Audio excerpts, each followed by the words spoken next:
In the 1960s, America drafted plans to carve canals through Israel and Panama and gouge a harbor in Alaska with hundreds of thermonuclear bombs. This was not a nightmare. It was a vision sold as progress. At the fever pitch of the Cold War, with mushroom clouds still fresh in living memory, a bold promise took hold. If nuclear fire could end the world, perhaps it could also build a better one. The idea was breathtaking in its audacity.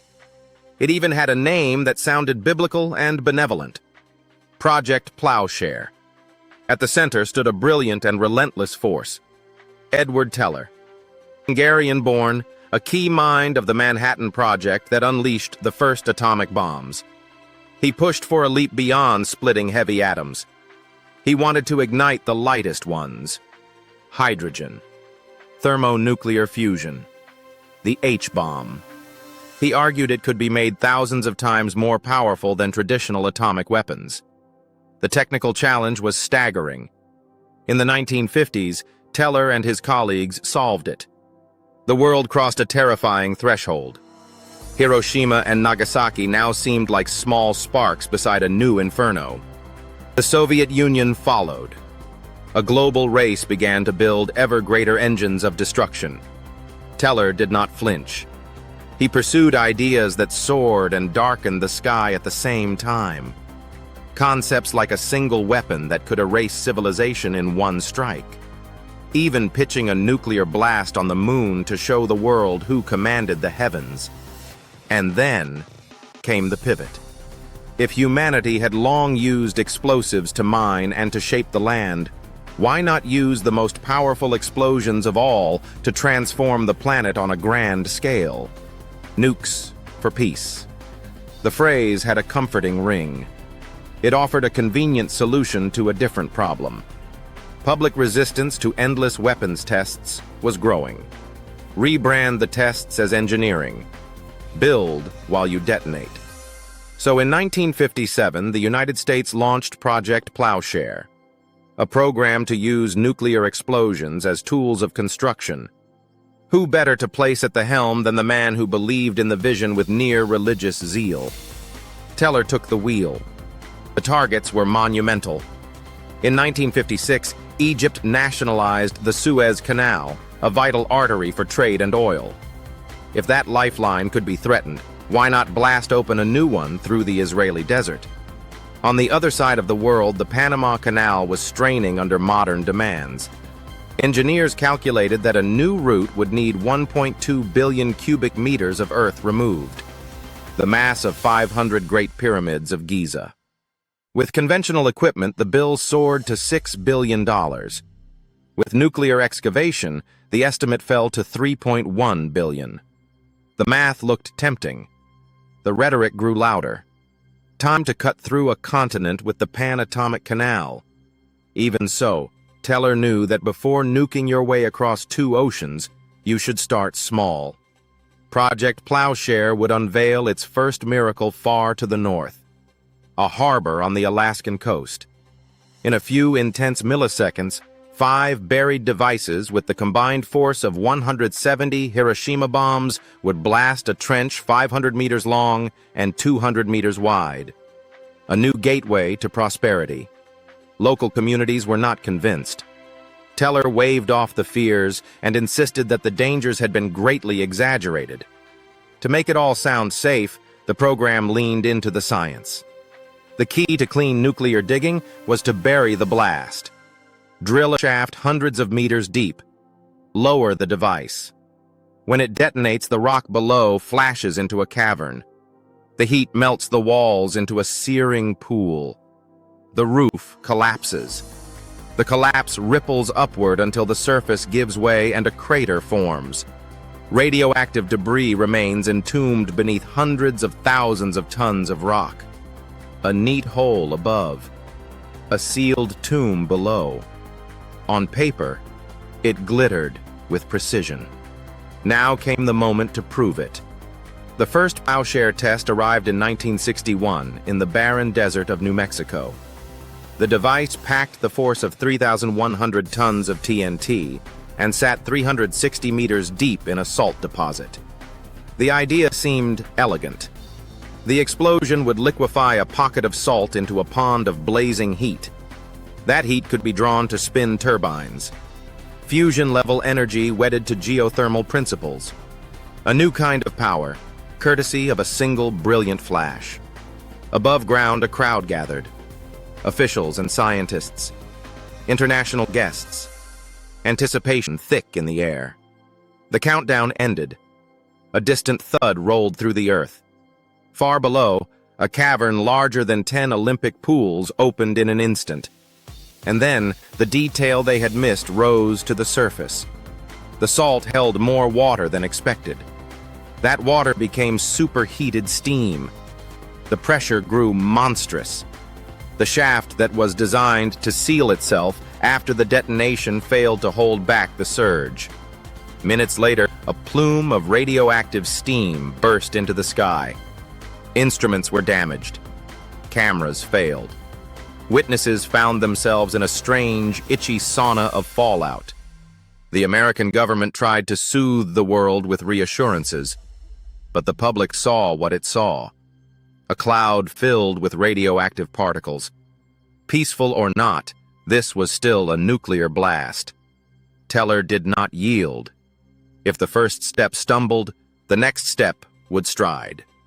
To prove the promise of nuclear excavation, Plowshare raised the stakes.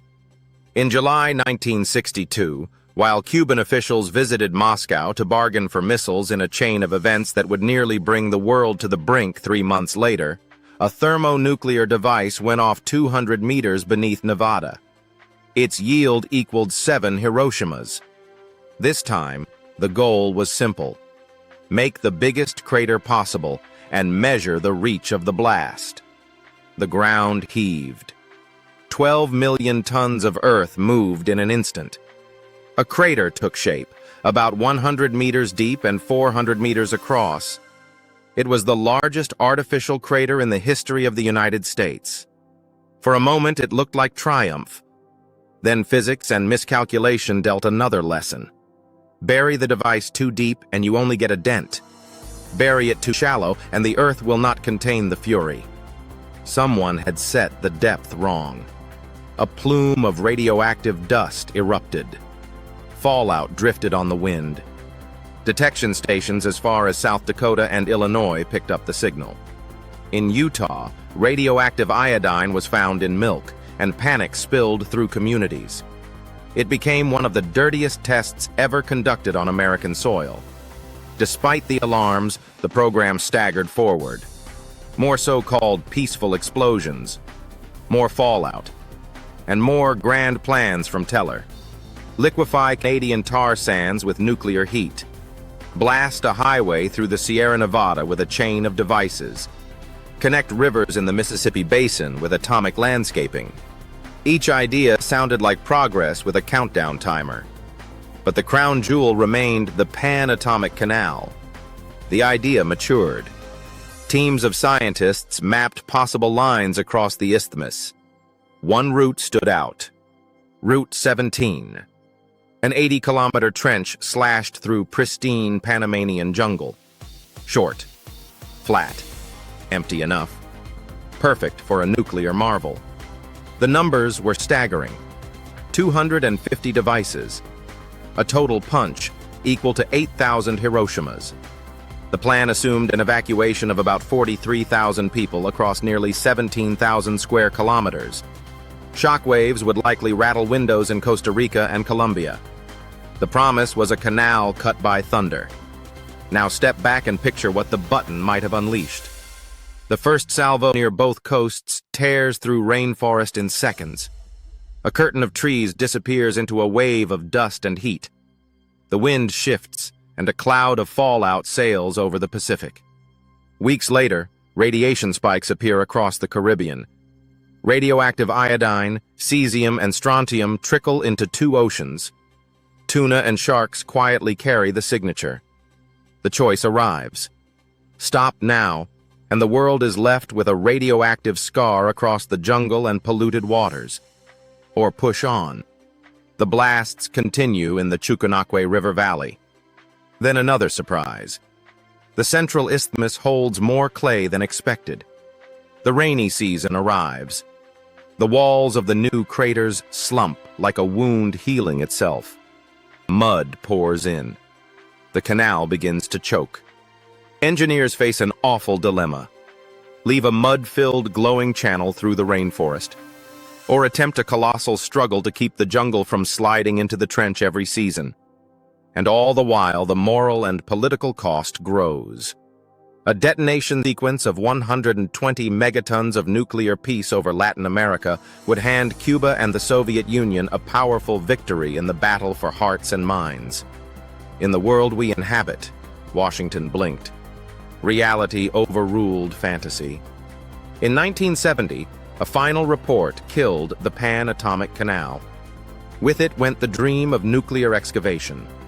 Teller was not ready to let go. He turned to a new field: nuclear fracking. Detonate underground to free oil and gas. If a canal was out of reach, perhaps a gusher of energy could rescue Plowshare. Tests followed. The results were bitter. The gas came up radioactive. Far too expensive. Impossible to sell. The promise of clean atomic industry evaporated.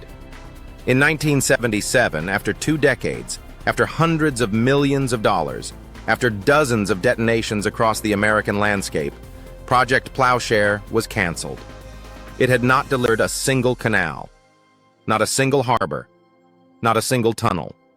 The blueprint for a nuclear future ended in a ledger of fallout and regret. It is easy today to call the idea insane. Yet in those years, with World War III looming as a daily possibility, with children playing with atomic-themed toys and civil defense posters on classroom walls, the notion of using the atom to build a brighter tomorrow could feel like hope. Project Plowshare stands as a monument to an age that believed in the power of enormous machines and bigger explosions. It is also a warning. Even in the name of progress, there are fires we should never attempt to harness. This is the tale of a program that tried to turn swords into plowshares and nearly turned continents into craters. A story of vision colliding with physics, politics, and the inescapable consequences of radioactive reality. And it asks us to remember that every bright future must be built not only with ingenuity, but with wisdom.